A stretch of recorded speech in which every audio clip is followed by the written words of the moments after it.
할렐루야. 6월 24일 수요일 저녁 예배에 모신 분들을 예수 그리스도의 이름으로 환영합니다. 우리 다 같이 사도신경으로 신앙 고백합니다. 나는 전능하신 아버지 하나님 천지의 창조주를 믿습니다. 나는 그의 유일하신 아들 우리 주 예수 그리스도를 믿습니다. 그는 성령으로 잉태되어 동정녀 마리아에게서 나시고 본디오 빌라도에게 고난을 받아 십자가에 못 박혀 죽으시고 장사된 지 사흘 만에 죽은 자 가운데서 다시 살아나셨으며 하늘에 오르시어 전능하신 아버지 하나님 우편에 앉아 계시다가 거기로부터 살아있는 자와 죽은 자를 심판하러 오십니다. 나는 성령을 믿으며 거룩한 공교회와 성도의 교제와 죄를 용서받는 것과 몸의 부활과 영생을 믿습니다. 아멘. 네, 우리 함께 찬송가 570장 부르시겠습니다. 예전 찬송가는 453장이고요. 570장 주는 나를 기르시는 목자, 우리 함께 찬양합니다.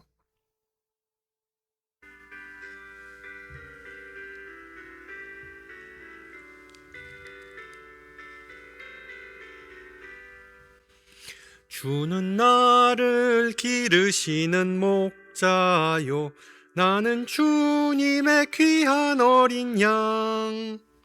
푸른 풀밭 맑은 시냇 물가로 나를 늘 인도하여 주신다.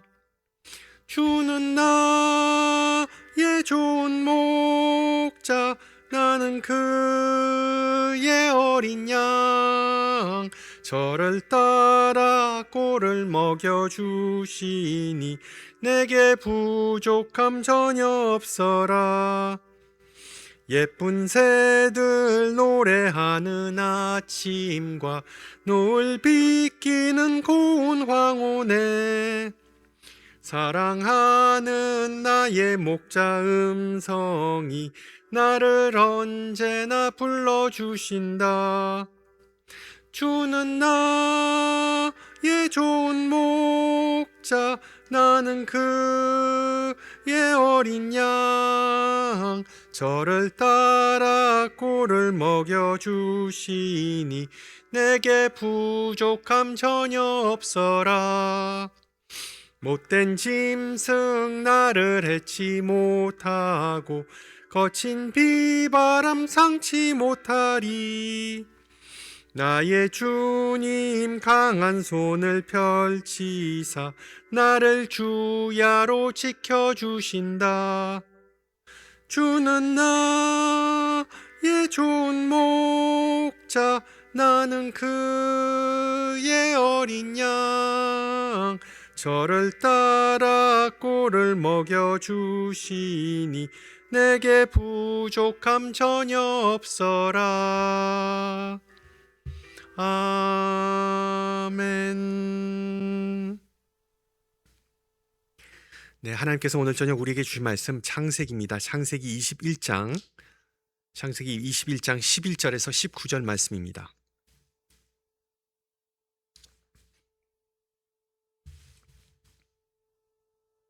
창세기 21장 11절에서 19절 말씀을 받들어 봉독합니다. 아브라함이 그의 아들로 말미암아 그 일이 매우 근심이 되었더니 하나님이 아브라함에게 이르시되 내 아이나 내 여종으로 말미암아 근심하지 말고 사라가 내게 이른 말을 다 들으라. 이삭에게서 나는 자라야 내 씨라 부를 것임이니라. 그러나 여종의 아들도 내 씨니 내가 그로 한 민족을 이루게 하리라 하신지라. 아브라함이 아침에 일찍이 일어나 떡과 물 한 가죽 부대를 가져다가 하갈의 어깨에 메어주고 그 아이를 데리고 가게 하니 하갈이 나가서 부엘세바 광야에서 방향하더니 가죽 부대에 물이 떨어진지라 그 자식을 관목덤불 아래에 두고 이르되 아이가 죽는 것을 참아보지 못하겠다 하고 화살 한바탕 거리 떨어져 마주 앉아 바라보며 소리내어 우니 하나님이 그 어린 아이의 소리를 들으셨으므로 하나님의 사자가 하늘에서부터 하갈을 불러 이르시되 하갈아 무슨 일이냐 두려워하지 말라. 하나님이 저기 있는 아이의 소리를 들으셨나니 일어나 아이를 일으켜 내 손으로 붙들라. 그가 큰 민족을 이루게 하리라 하시니라. 아멘. 예전에 말씀드렸듯이 올가을 우리 교회 대학에 진학하는 그 고3 졸업생들이 14명이 있습니다. 14명. 그리고 제 큰아들 준이도 그 중에 한 명입니다. 며칠 전에 아주 기대가 찬 눈빛으로 저한테 묻더군요. 아빠, 나 집에서 통학하면 안 돼요? 제가 뭐라고 했을까요? 얘야, 꿈 깨라. 하나님께서 아브라함에게 너는 너의 고향과 친척과 아버지의 집을 떠나라 라고 말씀하셨듯이 자녀가 그 둥지를 떠나서 자립심을 기르고 사회생활을 배우며 스스로 일상을 관리하는 법을 익힌다는 점에서 기숙사 생활을 해보는 것이 저는 좋다고 생각합니다. 물론 어떤 자녀는 정말 독립하기만을 손꼽아 기다리고 또 어떤 자녀는 그냥 등을 떠밀려 억지로 나가기도 합니다. 그러나 결국 떠남은 성장으로 이어집니다. 그렇지만 너무 이른 시기에 혹은 잘못된 이유로 집을 떠나게 되는 것은 전혀 다른 이야기지요. 제가 프랑스에서 고등학교를 다닐 때 알던 친구가 있었습니다. 그 친구가 17살이 되었을 때 부모가 갑작스럽게 갈라서기를, 이혼하기를 결정했습니다. 그리고 그 친구에게 대놓고 말했습니다. 이제 너까지 책임지고 싶지 않다. 내 인생은 내가 알아서 살아라. 그 말과 함께 그 친구는 집에서 쫓겨났습니다. 갈 곳도 없었고 경제적 지원도 끊겼으며 잠잘 곳조차 없었습니다. 먹고 살기 위해 일을 찾아야 했고 결국 학교도 그만두게 되었습니다. 어느 날 그 친구가 그 구인 광고를 보고 전화를 걸기 위해 우리 집에 찾아온 적이 있었습니다. 그 현관문을 열어주는 순간 정말 며칠째 제대로 씻지 못한 채 지내고 있었다는 것을 알 수 있었습니다. 그 모습을 보는 순간, 그 냄새를 맡는 순간 저는 마음이 참 아팠죠. 어떻게 부모가 그럴 수 있을까? 그 경제적인 이유 때문에 그랬던 것이 아닙니다. 그 아버지는 기자였고 어머니는 변호사였습니다. 이혼 자체가 문제의 원인도 아니었습니다. 정말 오랫동안 그 가정 안에 쌓여있던 무언가가 그 일을 계기로 터져나온 것이죠. 신기하게도 1990년대 프랑스에는 그런 상황에 놓인 미성년자를 보호할 제도적 장치가 거의 없었습니다. 반면 오늘날 우리가 사는 이 캘리포니아에서는 미성년자를 함부로 집에서 내쫓을 수 없습니다. 심지어 성인이 된 자녀에게 집을 나가라라고 하려면 에빅션 노티스를 줘야 한다고 하더군요. 어떻게 보면 씁쓸한 면도 있지만 소송의 나라 미국답다고 해야 할까요? 부모 입장에서는 나중에 수당하지 않기 위해서는 어느 정도 이해가 갑니다. 오늘 우리가 읽은 본문에도 이와 비슷한 이야기가 나옵니다. 한 여인과 그의 아들이 지금까지 알고 지냈던 유일한 거처에서 정말 kicked out, 쫓겨나서 광야로 내몰립니다. 예전에 말씀드린 적이 있지만 창세기는 신앙의 거장들의 이야기인 동시에 문제 많고 갈등 많은 가족들의 이야기이기도 합니다. 형제가 싸우고 부부가 갈등하며 부모는 자녀를 편애합니다. 오늘 본문 역시 그런 창세기의 가족사에서 예외가 아닙니다. 오늘 본문의 배경을 거의 다 기억하실 거예요. 하나님은 이 아브라함과 사라에게 노년의 자녀를 주시겠다고 약속하셨습니다. 언약을 주셨습니다. 그런데 그들은 둘 다 그 언약을 비웃었습니다. 하나님의 약속이 너무나 놀랍고 비현실적으로 들렸기 때문이죠. 그리고 시간이 지나자 그들은 조급해졌습니다. 결국 인간적인 방법으로 그 문제를 해결해야 했죠. 아브라함이 그 사라의 여종 하갈과 동침한 것입니다. 그 방법이 마음에 드시지 않았지만 하나님은 하갈을 축복하셔서 잉태하게 하셨고 이스마엘이 태어났습니다. 그런데 이제 아이를 갖게 되면서 하갈의 위치가 그 부족 내에서, 그 클랜 내에서 높아졌죠. 달라졌습니다. 하갈은 아직 자녀를 얻지 못한 사라를 업신여기기 시작했습니다. 그 두 여인 사이에 긴장은 점점 더 깊어졌습니다. 그렇게 14년이 흐른 후에 마침내 이삭이 태어나자 정말 오랫동안 쌓여온 그 갈등은 폭발하고 말죠. 사라는 아들 이삭의 유산을 놓고 경쟁자, 위험 요소 이스마엘을 곁에 두고 싶지 않았습니다. 근데 문제는 아브라함이었습니다. 대부분의 아버지가 그렇듯 그는 장자인 이스마엘을 각별히 사랑했습니다. 그러나 당시의 관습과 가정의 현실은 이 사라의 손을 들어주었습니다. 결국 사라는 하갈과 이스마엘을 부족에서 내쫓으라고 요구했고 푸시했고 아브라함은 마지못해 그 요구를 받아들이고 맙니다. 그렇게 하갈은 자신이 알고 있던 유일한 삶의 터전에서 쫓겨나게 되죠. 이제 그녀의 운명은 더 이상 자신의 손에 달려있지 않았습니다. 그리고 하갈은 아들을 데리고 광야를 헤맵니다. 본문을 보면 모든 어머니가 그렇듯 자신이 가진 물을 아들에게 거의 다 먹였던 것 같습니다. 근데 마침내 물이 다 떨어지고 아이가 더 이상 걸을 수 없게 되자 하갈은 그를 덤불 아래에 눕혀 그늘을 만들어주고는 좀 멀리 떨어진 곳으로 물러납니다. 더 이상 자녀에게 해줄 수 있는 일이 없었기 때문이죠. 차마 아이가 죽어가는 모습을 지켜볼 수도 마지막 울음소리를 들을 수도 없었습니다. 그러나 성경은 여기서 이야기가 끝나지 않는다고 말하죠. 하나님은 늘 그러하시듯 세상의 약한 자들에게 먼저 다가가십니다. 그래서 본문은 이렇게 말합니다. 하나님이 그 아이의 소리를 들으시매. 그리고 그 소리를 들으신 하나님은 하나님의 사자를 보내셔서 하갈에게 말하죠. 두려워하지 말라. 하나님이 저기 있는 아이의 소리를 들으셨나니 일어나 아이를 일으켜 내 손으로 붙들라. 그가 큰 미족을 이루게 하리라. 그리고 하나님은 기적, 놀라운 일을 행하십니다.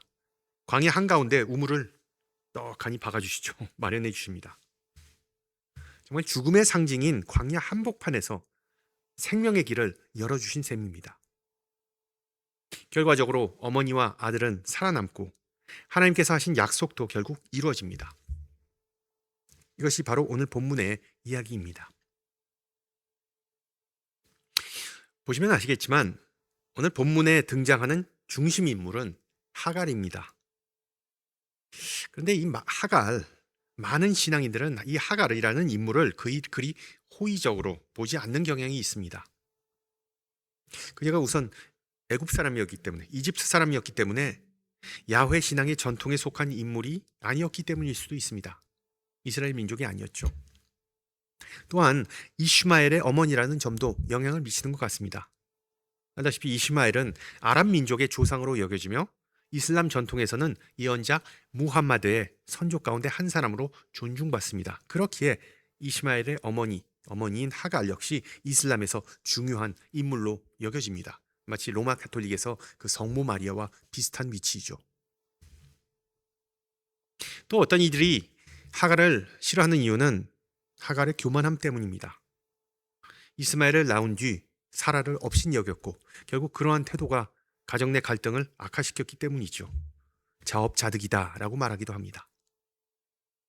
그럴 수도 있습니다. 그러나 섣부른 판단을 내리기 전에 이 하갈이라는 여인의 삶을 있는 그대로 좀 바라볼 필요가 있는 것 같습니다. 잘 보세요. 우선 이 하갈에게는 아무런 선택권이 없었습니다.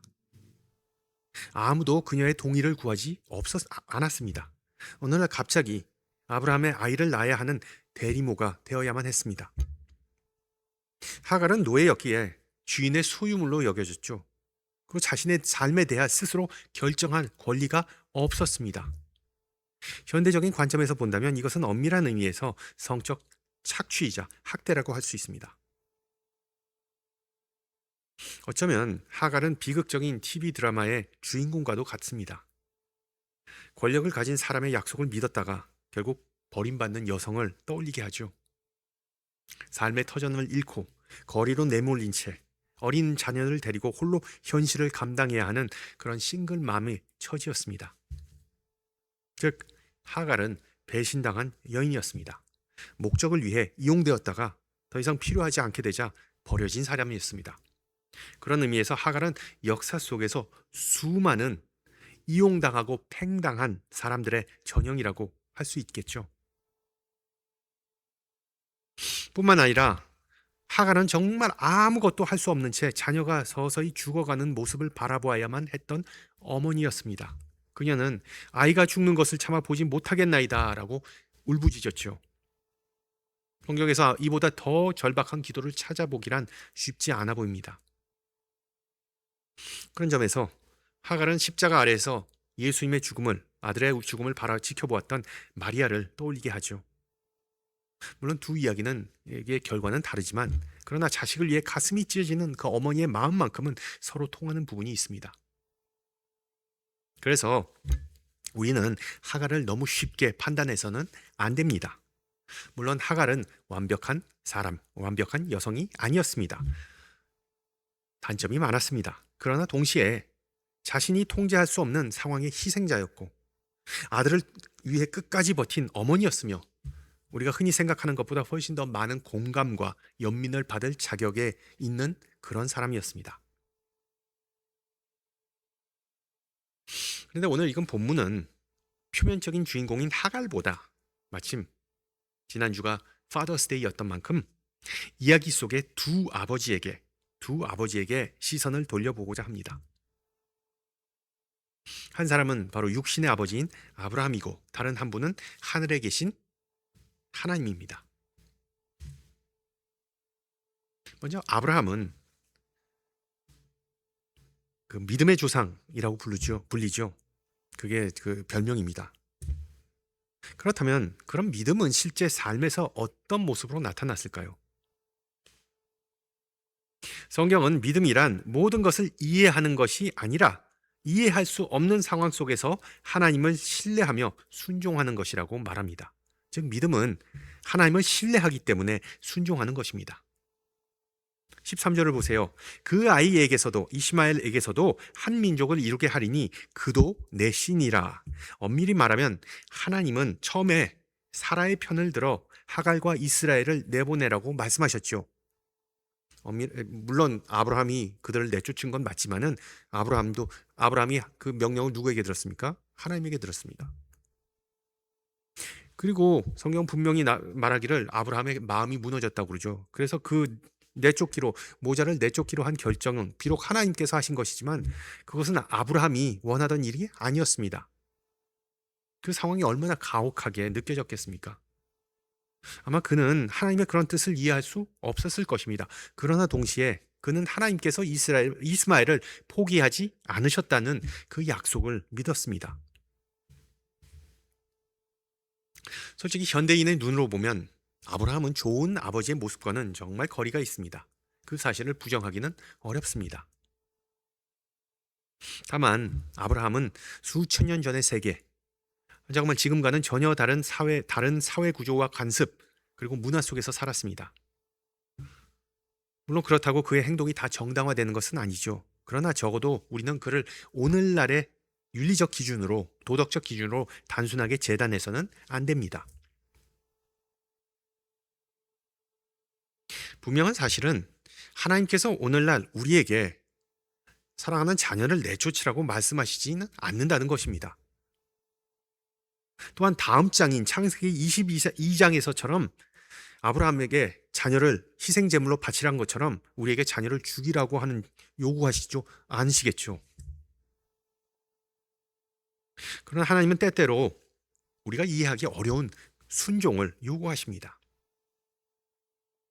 예상하지 못한 진로를 선택하게 하실 수도 있고 익숙한 환경을 떠나게 하실 수도 있고 감당하기 버거워 보이는 현실을 요구하실 수도 있고 불편한 사람들과의 관계를 맺게 하실 때도 있습니다. 그 모든 상황을 우리는 잘 이해하기 힘듭니다. 그 모든 상황을 우리가 잘 받아들이기 힘듭니다. 그런 내키지 않은 상황 속에서 하나님의 뜻이 정말 납득이 되지 않을 때 우리는 과연 어떻게 해야 할까요? 오늘 본문은 아브라함을 통해 한 가지 중요한 단서를 보여줍니다. 하나님은 우리가 어떤 사람인지 또한 우리가 무엇을 할 수 있는지를 알아내기 위해 우리를 시험하시지는 않습니다. 그것은 이미 하나님께서 우리보다 더 잘 알고 계시기 때문이죠. 하나님께서 시험을 허락하시는 이유는 우리의 믿음을 자라게 하시기 위해서입니다. 그래서 시편 기자는 이렇게 고백하죠. 고난당한 것이 내게 유익이라 이로 말미암아 내가 주의 율례들을 배우게 되었나이다. 하나님께서는 종종 우리를 불편한 자리로 이끄시고 우리의 경험과 능력만으로는 감당할 수 없는 그런 상황에 놓이게 하십니다. 그러나 그때 하나님의 관심은 우리가 성공할지 실패할지에 있지 않습니다. 그 상황 속에서 우리가 누구를 의지하는지 어떻게 반응하는지를 보고 계십니다. 아브라함도 마찬가지였습니다. 역설적이게도 하갈과 이스마엘을 떠나보내야 했던 가슴 아픈 경험을 통해 그의 믿음은 더욱 깊어졌죠. 그는 하나님의 뜻을 완전히 이해했기 때문에 순종한 것이 아니라 하나님을 신뢰했기 때문에 순종했습니다. 참된 사랑은 순종을 요구합니다. 그리고 순종은 언제나 어느 정도의 희생을 동반합니다. 그렇게 드려진 희생은 사랑을 더욱 깊고 그리고 견고하게 만들죠.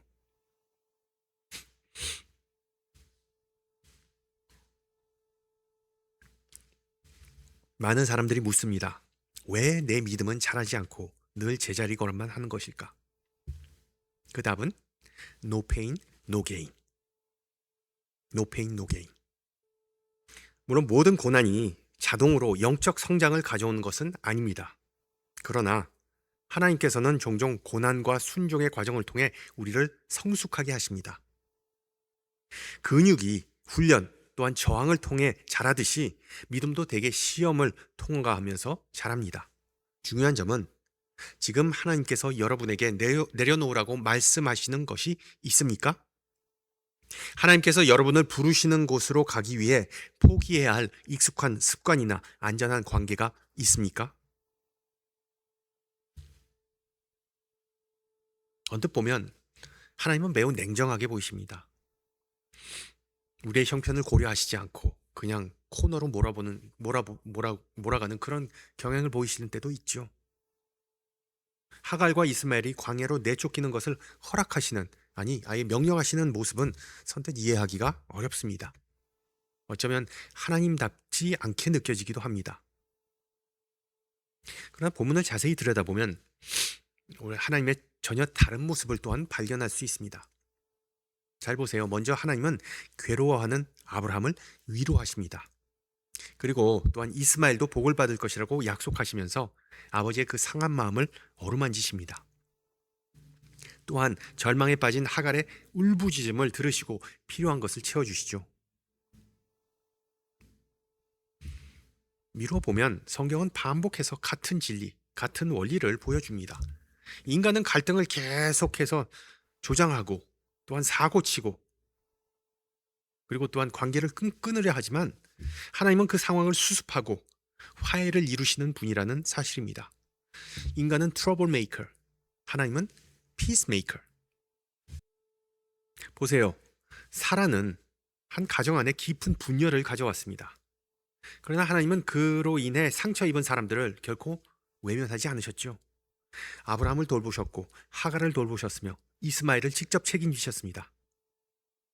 하나님은 가장 약한 자를 인간의 갈등과 상처 속에 방치하지 않으시는 분입니다.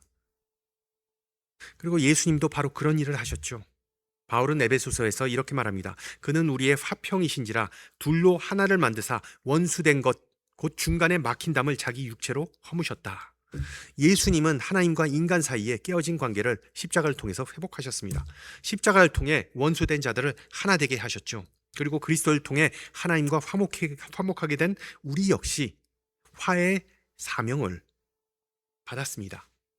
깨어진 관계를 회복하고 복음을 통해 세상 사람들을 하나님에게로 연결해주고 상처 입은 사람들에게 하나님의 사랑과 치유를 전하는 사람들로 부름받았습니다. 자, 그런데 여기서 한 가지 흥미로운 사실을 주목해 보세요. 하나님께서 이 갈등에 개입하실 때, 이 갈등을 해결하시고자 하실 때 사라에게는 나타나지 않으십니다. 광야에 홀로 남겨진 하갈에게만 찾아가십니다. 보통 갈등을 해소하려면 양쪽 다 찾아가야 되죠. 근데 사라는 놔두시고 오직 하갈만 찾아가셨습니다. 왜 그랬을까요? 그래서 우리는 두 가지 이유를 생각해 볼 수 있습니다. 첫째, 하갈이 더 약한 위치에 있었기 때문입니다. 약자였죠. 출애굽기 22장은 이렇게 말씀합니다. 너는 과부나 고아를 해롭게 하지 말라. 내가 만일 그들을 해롭게 함으로 그들이 내게 부르짖으면 내가 반드시 그 부르짖음을 들으리라. 물론 하나님은 강한 사람보다 약한 사람을 더 사랑하시는 분이 아닙니다. 그러나 약한 사람들은 더 절실하기 때문에 하나님께 더 간절히 부르짖습니다. 그리고 하나님은 그 부르짖음을 결코 외면하지 않으십니다. 하갈은 이방인이었죠. 아무런 권력도 아무런 열줄도 없는 여종이었습니다. 광야 한가운데서 그냥 완전히 홀로 남겨진 그런 사람이었습니다. 그러나 바로 그곳에 하나님께서 찾아오셨습니다. 하나님은 하갈과 함께 하시며 위로하셨고 정말 아무도 거들떠보지 않는 그녀를 돌보셨습니다. 둘째, 하나님께서 하갈에게 나타나심으로써 하나님은 자신의 백성에게 자신의 사랑이 어떤 것인지를 가르치고자 하셨습니다. 창세기는 흔히 말하는 선민 이스라엘의 기원에 관한 이야기죠. 그런 큰 틀 속에서 보면 하갈과 이스마엘의 이야기, 오늘 읽은 본문은 정말 부수적인, 소위 말하는 사이드 스토리입니다. 부수적인 이야기입니다. 왜냐하면 언약의 계보를 이어가는 사람은 그들이 아니라 사라의 아들, 정통성이 있는 이삭이기 때문이죠. 그럼에도 성경은 하갈의 이야기를 꽤 자세히 기록합니다. 왜 그럴까요? 이스라엘 백성이 결코 잊어서는 안 될 중요한 진리를 가르치기 위해서입니다. 세월이 흐르면서 이스라엘은 하나님의 은혜가 마치 자신들의 전유물인 것처럼 생각하기 시작했습니다. 그리고 또한 이방인들은 하나님의 자비를 받을 자격이 없는 그런 사람들로 여겼습니다. 우리는 요나서에서 그 모습을 잘 볼 수 있죠. 요나는 하나님께서 니느웨 사람들에게 자비를 베푸시자 정말 크게 화를 냈죠. 하나님의 은혜가 원수들에게까지 미친다는 그 사실을 받아들이느니 자신이 차라리 죽겠다고 하나님을 협박했습니다. 예수님께서 말씀하신 선한 사마리아인의 비유도 같은 문제를 다룹니다. 여리고 길에서 죽어가던 사람을 도운 이는 제사장도 레위인도 즉 이스라엘 민족이 아니었습니다. 모두가 무시하던 이방인 사마리아인이었습니다. 그는 사회적 경계와 종교적 적대감을 넘어 자비를 베풀었습니다. 하나님의 백성인 우리 역시 이 경고를 진지하게 받아들여야 합니다. 하나님께서 우리를 선택하신 것은 우리가 어떤 특별한 자격이나 공로가 있어서가 아니죠. 오히려 우리가 죄로 정말 망가진 존재이기에 우리에게는 자랑할 것이 아무것도 없기 때문에 우리를 택하셨습니다. 그러므로 우리는 늘 겸손해야 합니다. 하나님의 은혜를 늘 당연하게 여겨서도 안 됩니다. 하나님께서 우리에게 은혜를 아무런 대가 없이 베푸셨듯이 우리 주변에 소외된 사람들, 상처 입은 사람들, 도움이 필요한 사람들의 부르짖음 귀를 기울이고 그리고 우리도 그들에게 도움의 손길을 아무런 대가를 바라지 않고 내밀어야 합니다. 서두에서 제기했던 질문으로 이제 돌아가 보겠습니다. 자이든 타이든 익숙한 환경에서 쫓겨나는 것은 참으로 어렵고 두려운 일이죠. 그러나 한번 생각해 보세요. 만약에 이 하갈과 이스마엘이 아브라함의 그 캠프 장막 안에 편안하게 머물러 있었다면 그들은 결코 광야에서 하나님을 만나는 은혜와 섭리를 경험하지 못했을 겁니다. 그러므로 때때로 쫓겨남은 끝이 아닙니다. 인생 끝이 아닙니다. 하나님은 우리가 의지하던 것들로부터 떨어져 나오게 하심으로, 멀어지게 하심으로 오래전부터 우리에게 주시고자 하셨던 것을 비로소 누리게 하십니다. 그리고 하나님은 종종 그런 방식으로 일하십니다. 17세기 청교도 목사 스티븐 차녹은 이렇게 말했습니다. 하나님의 섭리는 우리에게 신비롭다. 특히 우리가 하나님의 방법보다 더 나은 방법을 알고 있다고 생각할 때 더욱 그러하다. 그렇습니다. 우리가 하나님을 다 이해했다고 생각하는 순간 하나님은 우리의 예상을 뛰어넘는 방식으로 일하십니다. 성도 여러분, 우리는 다 하나님의 자녀이죠. 어린아이가 부모의 모든 결정을 이해하지 못한다고 해서 부모를 신뢰하지 않는 것, 부모를 신뢰할 수 없는 것이 아닙니다. 마찬가지로 우리 역시 하나님의 모든 계획을 이해할 수는 없지만 하나님을 분명히 신뢰할 수는 있습니다. 그러므로 미래를 알 수 없다는 사실이 우리를 두렵게 해서는 안 됩니다. 직장에서 해고됐거나 사업이 어려워지거나 갑작스러운 질병과 사고를 당하거나 계획에 없던 변화가 찾아올 때에도 하나님은 믿음의 자녀인 우리가 두려움과 낙심이 아니라 거룩한 기대감을 품기를 원하십니다. 하나님, 이번에는 제 삶 가운데서 또 어떤 일을 이루고 계십니까? 그 어떤 상황 속에서도 합력하여 선을 이루시는 하나님을 향한 그런 기대와 설렘이 여러분의 삶 가운데 가득하기를 축원합니다. 함께 기도합니다. 사랑이 많으신 주님, 광야에서 하갈과 이스마엘을 돌보셨던 것처럼 오늘 저녁에도 말씀으로 우리를 먹이시고 생명수로 우리의 목마름을 채워주심을 감사드립니다.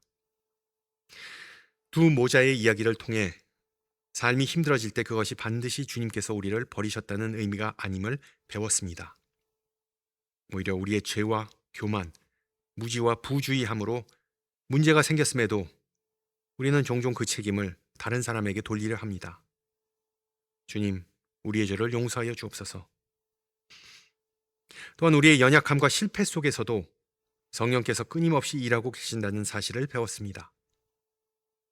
주님께서는 우리의 안락함보다 영적 성장을 더 중요하게 여기시기 때문에 성령을 통해 조용히 그러나 꾸준히 역사하시며 화해와 평화를 이루어 가시고 인간의 이해를 넘어서는 방식으로 일하십니다.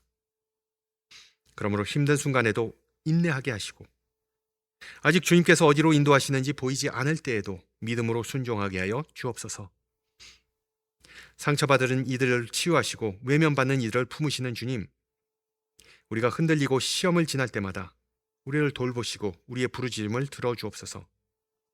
삶의 가장 어두운 자리에서도 우리와 함께 하시며 주님의 신실하심을 끝까지 신뢰하며 살아갈 수 있는 은혜를 허락하여 주옵소서. 또한 주님의 뜻을 위해 우리를 사용하사 우리의 언행이 화해와 사랑의 통로가 되게 하시고 주님의 은혜를 세상 가운데 전하는 도구가 되게 하옵소서. 우리의 구세주 예수 그리스도의 이름으로 기도합니다. 아멘. 네, 예배를 마쳤습니다. 더위 가운데서도 항상 강건하시고요. 다음 주에 찾아뵙겠습니다. 샬롬.